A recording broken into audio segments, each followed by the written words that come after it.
पाचवी महत्वाची गोष्ट जी व्यवसाय वृद्धीच्या दृष्टीने महत्वाची वाटते मला पर्सनली, आमच्या गेल्या व्यवसायात 3 पिढ्यांचे जे अनुभव आहेत त्याच्यातून महत्वाची सगळ्यात गोष्ट वाटते ती म्हणजे तुम्हाला कॉम्प्रोमाइज करता येणं, आर्ट ऑफ कॉम्प्रोमाइज जे म्हणतात ना, ते खूप महत्वाचं आहे.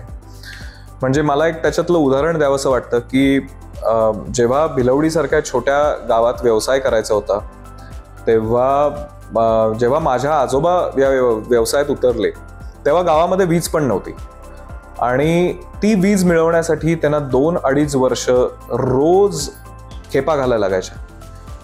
MSEBीच्या असतील, त्यावेळी विजेचं लायसन्स ज्यांच्याकडे असेल त्यांच्या असतील, आणि तो मनुष्य म्हणायचा नाही आम्ही नाही देऊ शकत. पण सातत्याने आणि परसिव्हिअरन्स जो म्हणतात ना, कुठलाही इगो मध्ये न ठेवता, जे आजकाल मला वाटतं की बदलतंय, पण अजूनही मराठी माणसांना व्यवसाय करण्यामध्ये जी अडचण असेल ना, त्यातली सगळ्यात मोठी अडचण आहे की कॉम्प्रोमाइज करता न येणे. आणि तो जर तुम्हाला जमला, कॉम्प्रोमाइज तत्वांशी करायचा का तर नाही, पण स्वतःच्या इगोशी करायचा का तर हो. आणि कारण प्रिन्सिपल्स असतात, बरोबर आहे, नाही बाबा आपण कमी प्रतीचं कुठलंही प्रोडक्ट मार्केटमध्ये आणणार नाही, हे तत्व आहे, ह्याच्याशी तुम्ही कॉम्प्रोमाइज करायला पाहिजे तर अजिबात नाही.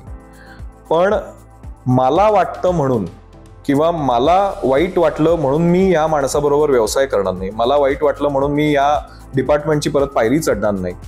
कारण महाराष्ट्रात, एस्पेशली महाराष्ट्रात उद्योग चालू करायचा असेल, नवीन व्यवसाय चालू करायचा असेल तर हजारो प्रकारची लायसन्सेस घ्यावी लागतात. मग जागा येणे करण्यापासून तुम्हाला दुग्ध व्यवसाय किंवा फूडमध्ये यायचं असेल तर वेगवेगळ्या प्रकारची FMCGची लायसन्सेस असतील, फॅक्टरी ॲक्ट असतील, पोल्युशन कंट्रोल बोर्ड्स असतील, ह्या सगळ्या ब्युरोक्रेसीमधनं बाहेर जावं लागतं. आता बरेचसे दुग्ध व्यवसायाचं उदाहरण देतो, बरेचसे शेतकरी असतात, त्यांच्या अडचणी एकदम छोट्या असतात. मग आज नाही तू म्हणलास ना हे काय बरोबर नाही, मला वाटतं तेच बरोबर, असं जर दृष्टिकोन ठेवला आणि कुठेच तुम्ही तडजोड करायला तयार नसाल तर तो माणूस आज ना उद्या त्याला कुठला तरी ऑप्शन तयार होणार आहे आणि तो त्या माणसाकडे जाणार आहे. ह्याचा सातत्याने तुमच्या डोक्यात असायला पाहिजे की मीच एकटा राजा आणि बाकी सगळे हे माझ्याप्रमाणेच चालायला पाहिजेत.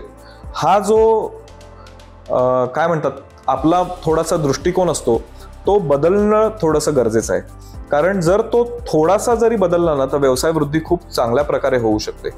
म्हणजे ह्याच्यामध्ये वेंडर्स असतील, तुमचे डाऊनस्ट्रीम वेंडर्स असतील, आज बाबा त्याला काहीतरी अडचण आली, त्याच्या घरात काहीतरी प्रॉब्लेम झाला, त्यांनी पैसे नाही दिले म्हणून उद्यापासून मी त्याला सप्लाय बंद करून दुसरा डिस्ट्रीब्युटर नेमतो किंवा दुसरा सप्लायर नेमतो असं म्हणून चालत नाही.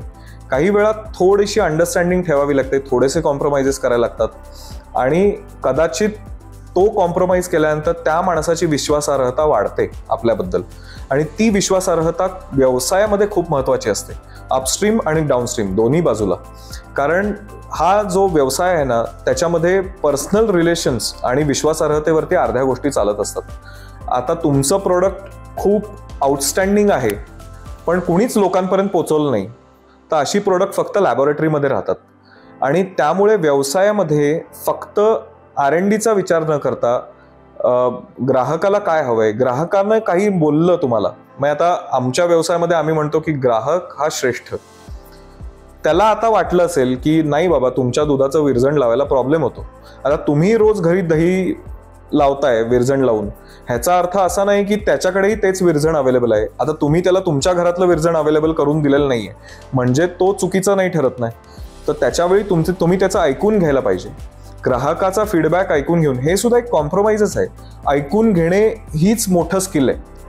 सांगणे, बोलणे, त्याला टिपिकल पुणेरी शब्दात सुद्धा बोलणे, हे जुनं तत्व जे आहे ना ते थोडंसं बाजूला करून थोडासा कॉम्प्रोमाइज व्यवसायामध्ये जर केला तर व्यवसाय वृद्धीच्या दृष्टीने मराठी माणूस खूप पुढे जाऊ शकतो असं मला वाटतं.